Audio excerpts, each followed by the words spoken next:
ವಿಜಯಪುರದ ಚಡಚಣ ಬಳಿ ಅನುಮಾನಾಸ್ಪದವಾದಂತಹ ಒಂದು ರಣಹದ್ದು ಪತ್ತೆಯಾಗಿದೆ. ಈ ರಣಹದ್ದು ಎಲ್ಲಿಂದ ಬಂತು, ಯಾಕೆ ಬಂತು?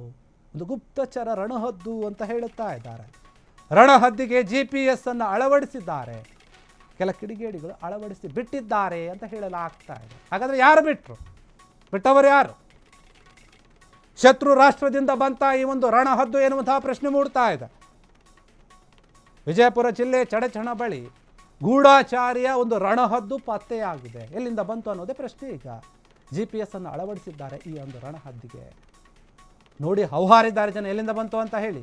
ಅಂತಾರಾಷ್ಟ್ರೀಯ ಮಟ್ಟದ ಸಂಶೋಧನೆಯೋ ಅಥವಾ ಗೂಢಚರ್ಯೆಯ ವಿಚಾರವೋ ಗೊತ್ತಿಲ್ಲ. ಇದು ರಣಹದ್ದುವಿನ ಬೆನ್ನಿಗೆ ಸಣ್ಣ ಸೋಲಾರ್ ಪ್ಯಾನಲ್ ಇರುವಂತಹ GPS ಅನ್ನು ಅಳವಡಿಕೆ ಮಾಡಲಾಗಿದೆ. ವಿಜಯಪುರ ಜಿಲ್ಲೆಯ ಚಡಚಣ ತಾಲೂಕಿನ ಗೋಟ್ಯಾಳ ಗ್ರಾಮದ ಬಳಿ ಪತ್ತೆಯಾಗಿದೆ ಈ ಒಂದು ರಣಹದ್ದು. ಟ್ರ್ಯಾಕ್ಟರ್, GPS ಹಾಗೂ ಕ್ಯಾಮರಾ ಮಾದರಿಯ ವಸ್ತು ಪತ್ತೆಯಾಗಿದೆ. ರಣಹದ್ದಿನ ಕಾಲಿಗೆ ಗುರುತಿನ ಸಂಖ್ಯೆಯ ಟ್ಯಾಗ್ ಅನ್ನು ಕೂಡ ಅಳವಡಿಕೆ ಮಾಡಲಾಗಿದೆ. ಮಹಾರಾಷ್ಟ್ರದ ನಾಗಪುರ ಬಳಿಯ ಮೇಲಘಾಟ ಪ್ರದೇಶದಿಂದ ಬಂದಿರುವಂತಹ ಶಂಕೆ ವ್ಯಕ್ತವಾಗ್ತಾ ಇದೆ. ಮಹಾರಾಷ್ಟ್ರದ ಅರಣ್ಯ ಇಲಾಖೆಯಿಂದ ರಣಹದ್ದಿಗೆ GPS ಟ್ರ್ಯಾಕರ್ ಅನ್ನು ಅಳವಡಿಕೆ ಮಾಡಿರುವಂತಹ ಒಂದು ಸಂದೇಹ ಇದೆ. ಪಕ್ಷಿಗಳ ಮಾಹಿತಿ ಪಡೆಯೋಕೆ GPS ಅನ್ನು ಅಳವಡಿಕೆ ಮಾಡಿದ್ರೆ ಝಳಕಿ ಪೊಲೀಸ್ ಠಾಣೆಗೆ ಅಧಿಕಾರಿಗಳ ಭೇಟಿ ಪರಿಶೀಲನೆ ನಡೆದಿದೆ ಅಂತ ಹೇಳಲಾಗ್ತಾ ಇದೆ. ಹೀಗಾಗಿ ನೋಡಿ ವಿಜಯಪುರ ಚಡಚಣ ಬಳಿ ಅನುಮಾನಾಸ್ಪದವಾಗಿ ಕಾಣ್ತಾ ಇದೆ. ಹೌದು, ನಿಜಕ್ಕೂ ಕೂಡ ಸಾಮಾನ್ಯವಾಗಿ ಬಂದಿದ್ರೆ ಯಾರು ಕೂಡ ಏನು ಚಿಂತೆ ಮಾಡ್ತಾ ಇರಲಿಲ್ಲ. ಆದರೆ ಇದಕ್ಕೆ GPS ಅನ್ನು ಅಳವಡಿಕೆ ಮಾಡಲಾಗಿದೆ. ಇದನ್ನು ಯಾರು ಕಳಿಸಿದ್ರು, ಯಾವ ಉದ್ದೇಶದಿಂದ ಕಳಿಸಿದ್ರು, ಹೆಂಗೆ ಬಂತು, ಇದು ಶತ್ರು ರಾಷ್ಟ್ರದಿಂದ ಬಂದಿದ್ದು ಅಥವಾ ಬೇರೆ ಯಾರಾದರೂ ಕಳಿಸಿದ್ದು, ಎಲ್ಲ ರೀತಿಯಾಗಿ ತನಿಖೆ ಆಗ್ತಾ ಇದೆ. ಈ ರಣಹದ್ದಿಗೆ GPS ಅನ್ನು ಅಳವಡಿಕೆ ಮಾಡಿದವರು ಯಾರು? ಯಾಕಂದರೆ ಈ ಹಿಂದೆ ಕೂಡ ಇದೇ ರೀತಿಯಾಗಿ GPS ಅನ್ನು ಅಳವಡಿಕೆ ಮಾಡಿದಂತಹ ರಣಹದ್ದುಗಳು ಬಂದಿದ್ವು, ಪಕ್ಷಿಗಳು ಕಾಣಿಸಿಕೊಂಡಿದ್ವು. ಅದರ ಬಗ್ಗೆ ಕೂಡ ಚರ್ಚೆ ಆಗ್ತಾ ಇತ್ತು. ಈಗ ಇದೇ ವಿಚಾರವಾಗಿ ಚರ್ಚೆ ಆಗ್ತಾ ಇದೆ. ಜನರು ನೋಡಿ ಶಾಕ್ ಆಗಿದ್ದಾರೆ. ಎಲ್ಲಿಂದ ಬಂತಪ್ಪ, ಯಾರು ಮಾಡಿದ್ರಪ್ಪ ಇದನ್ನು ಅಂತ ಹೇಳಿ. ಅಂತಾರಾಷ್ಟ್ರೀಯ ಮಟ್ಟದ ಒಂದು ಸಂಶೋಧನೆಯೋ ಅಥವಾ ಗೂಢಾಚರ್ಯೆಯೋ ಅಂತ ಗೊತ್ತಿದೆ. ರಣಹದ್ದುವಿನ ಬೆನ್ನಿಗೆ ಸಣ್ಣ ಸೋಲಾರ್ ಪ್ಯಾನಲ್ ಇರುವಂಥ ಒಂದು GPS ಅನ್ನು ಅಳವಡಿಕೆ ಮಾಡಿರುವಂಥದ್ದು. ವಿಜಯಪುರ ಜಿಲ್ಲೆಯ ಚಡಚಣ ತಾಲೂಕಿನ ಗೋಟ್ಯಾಳ ಗ್ರಾಮ ಏನಿದೆ, ಆ ಗ್ರಾಮದ ಬಳಿ ಪತ್ತೆ ಆಗಿದೆ. ನೀವು ಗಮನಿಸ್ತಾ ಇರ್ಬೋದು, ಅದನ್ನು ಕಾಣ್ತಾ ಇದೆ ನಿಮಗೆ. ಟ್ರ್ಯಾಕರ್ ಏನಿದೆ, ಟ್ರ್ಯಾಕರು ಮತ್ತು GPS ಹಾಗೂ ಕ್ಯಾಮರಾ ಈ ಮಾದರಿಯ ವಸ್ತುವನ್ನು ಅಳವಡಿಕೆ ಮಾಡಿದ್ದಾರೆ.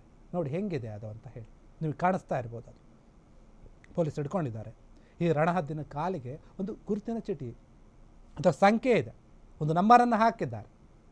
ಅದನ್ನು ಗುರುತು ಮಾಡೋಕ್ಕೆ, ಪತ್ತೆ ಹಚ್ಚೋಕೆ ಒಂದು ಟ್ಯಾಗ್ ಕೂಡ ಇದೆ. ಇದನ್ನು ಉದ್ದೇಶಪೂರ್ವಕವಾಗಿ ಯಾರಾದರೂ ಮಾಡಿರ್ತಾರೆ. ಆದರೆ ಇದು ಏನಾದರೂ ಒಂದು ಸಂಶೋಧನೆ ಮಾಡೋಕೆ ಬಿಟ್ಟಿರುವಂಥದ್ದು ಅಥವಾ ಗೂಢಾಚರ್ಯ ಮಾಡ್ತಾ ಇದೆಯಾ, ಬೇರೆ ದೇಶದಿಂದ ಕಳಿಸಿದ್ದಾರೆ ಶತ್ರು ರಾಷ್ಟ್ರದವರು ಏನಾದರೂ ಒಂದು ವಿಚಾರಗಳನ್ನು ತಿಳ್ಕೊಳ್ಳೋಕೆ, ಮಾಹಿತಿಗಳನ್ನು ತಿಳ್ಕೊಳ್ಳೋಕೆ ಅಂತ ಅದ್ರ ಬಗ್ಗೆ ಚರ್ಚೆ ಆಗ್ತಾ ಇದೆ. ಇದೇ ಒಂದು ವಿಚಾರವಾಗಿ ಮಹಾರಾಷ್ಟ್ರದ ನಾಗಪುರ ಬಳಿಯ ಮೇಲಘಾಟ ಪ್ರದೇಶದಿಂದ ಬಂದಿರುವಂಥ ಶಂಕೆ ಕೂಡ ಇದೆಯಂತೆ. ಅಲ್ಲಿಂದ ಬಂದಿರಬಹುದು. ಮಹಾರಾಷ್ಟ್ರದ ಅರಣ್ಯ ಇಲಾಖೆಯಿಂದ ರಣಹದ್ದಿಗೆ GPS ಟ್ರ್ಯಾಕರನ್ನು ಅಳವಡಿಸಿದ್ದಾರೆ ಎಂಬ ಮಾಹಿತಿ ಕೂಡ ಇದೆ ಅಂತ ಹೇಳಲಾಗ್ತಾ ಇದೆ. ಪಕ್ಷಿಗಳ ಮಾಹಿತಿ ಪಡೆಯೋಕೆ ಈ ಒಂದು GPS ಟ್ರ್ಯಾಕರನ್ನು ಅಳವಡಿಕೆ ಮಾಡಿರಬಹುದು. ಆ ರೀತಿಯಾಗಿ ಕೂಡ ಯೋಚನೆ ಮಾಡ್ತಾ ಇದ್ದಾರೆ. ಹೀಗಾಗಿ ಇದ್ರ ಬಗ್ಗೆ ತನಿಖೆ ಕೂಡ ಆಗಬೇಕು. ಝಳಕಿ ಪೊಲೀಸ್ ಠಾಣೆಗೆ ಅರಣ್ಯಾಧಿಕಾರಿಗಳು ಹೋಗಿದ್ದಾರೆ, ಭೇಟಿ ಮಾಡಿ ಪರಿಶೀಲನೆಯನ್ನು ನಡೆಸ್ತಾ ಇದ್ದಾರೆ ಈ ಒಂದು ರಣಹದ್ದಿನ ಬಗ್ಗೆ.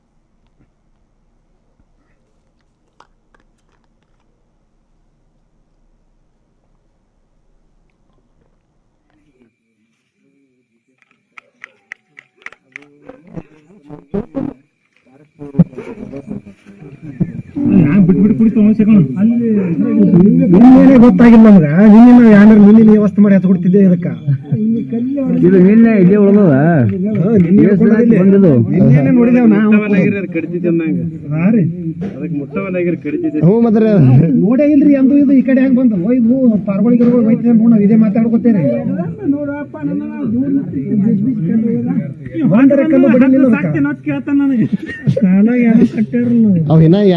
ಒಂದು ಬೆಚ್ಚಿದೆ, ಒಂದು ಕ್ಯಾಮ್ರಾ ಒಂದು ಬೆಚ್ಚದ. ಈಗ ಕ್ಯಾಮ್ರಾ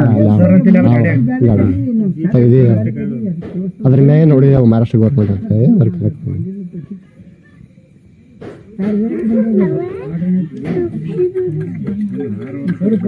ಕ್ಷಣ ಕ್ಷಣದ ಸುದ್ದಿಗಳಿಗಾಗಿ ಫ್ರೀಡಂ ಟಿವಿ ಸಬ್ಸ್ಕ್ರೈಬ್ ಮಾಡಿ, ಲೈಕ್ ಮಾಡಿ ಹಾಗೂ ಫಾಲೋ ಮಾಡಿ.